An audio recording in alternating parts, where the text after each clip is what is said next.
భయంకరమైన రాక్షస టైటాన్స్ నుండి ఊరి ప్రజలను కాపాడిన గరుడ పక్షి కథ.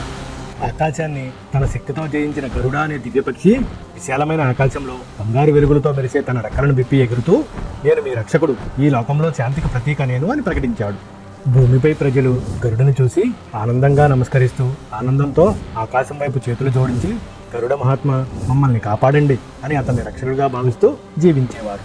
రాక్షసుల్లాంటి భయంకరమైన టైటాన్స్ పర్వతాల వెనుక నుండి ముందుకు వచ్చి అహంకారంతో శాంతిని చెదరగొట్టాలని నిర్ణయించారు. ఇప్పటి నుండి ఈ భూమి మీద మా రాజ్యం అని అహంకారంగా గర్జించారు. టైటాన్స్ గర్జనతో ఆకాశం నలుపు నొబ్బులతో కప్పబడింది. పిడుగులు పడ్డాయి, భూమి కంపించింది. ప్రజలు భయంతో వణికిపోయారు.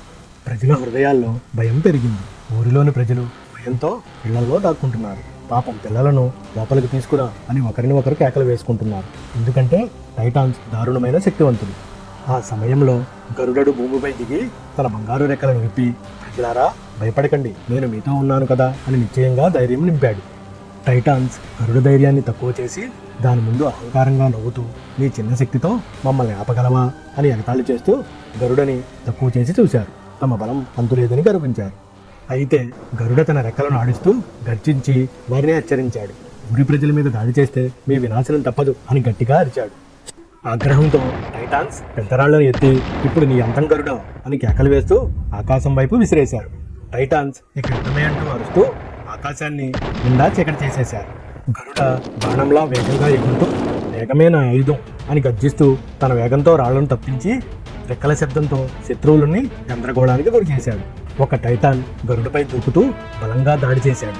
ఇప్పుడు నీ అంతం అని గట్టిగా అరుస్తుంటే గరుడ తన గోర్ల గుచ్చి అతన్ని తన రెక్కలతో కొట్టాడు. ఆకాశం యుద్ధరంగమై గరుడ మరియు టైటాన్స్ మధ్య పోరు గర్జనలు వినిపించాయి. టైటాన్స్ యుద్ధకేకలు వేస్తూ దాడి చేస్తే గరుడ గర్జిస్తూ తన నోటి నుండి అగ్నిజ్వాలలు వదులుతూ టైటాన్స్ మీద ప్రతిదాడి చేసింది. కింద ఉన్న ఊరి ప్రజలు భయంతో ఒకరినొకరు చూసుకుంటూ ఆశగా గరుడును చూస్తున్నారు. ప్రజల గుండెల్లో ఆశ మిగిలింది. దేవుడా, గరుడ మహాత్ముడు గెలవాలి అని ప్రార్థించారు.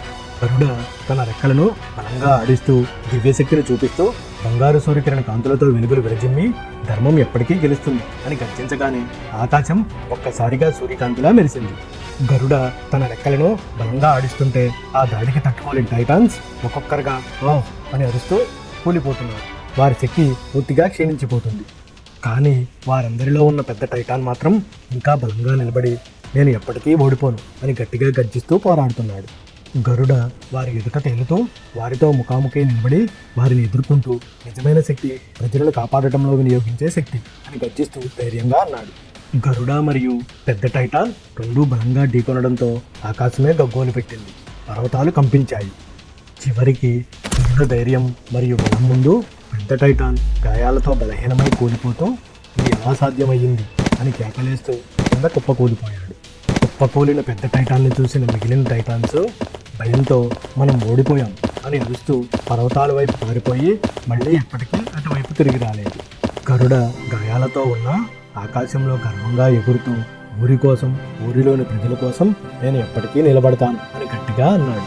ఊరిలోని గ్రామస్తులు ఆనందంతో కేకలు వేస్తూ గరుడికి పూలు సమర్పించి, జయహో గరుడ అని స్తుతిస్తూ, నువ్వు మా రక్షకుడివి అని హర్షధ్వానాలు చేశారు.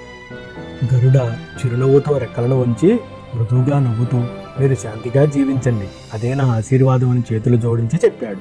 మరుసటి రోజు గరుడ తన బంగారు రెక్కలను విప్పి ఆకాశంలోకి ఎగిరి వెళ్తున్నాడు. ఎప్పటికీ మీ రక్షణలోనే ఉంటాను అని చెప్పి ఆకాశంలో విహరించాడు. ఊరిలోని గ్రామస్తులు ఆకాశం వైపు వేళ్లు చూపిస్తూ ఒకరినొకరు చూసుకుంటూ, నిజమైన శక్తి అహంకారంలో కాదు, దయలో మరియు ప్రజల రక్షణలో ఉంది అని గర్వంగా చెప్పుకున్నారు. ఇంతటితో ఈ కథ సమాప్తం. ఇలాంటి మరిన్ని కథల కోసం please like and subscribe my channel.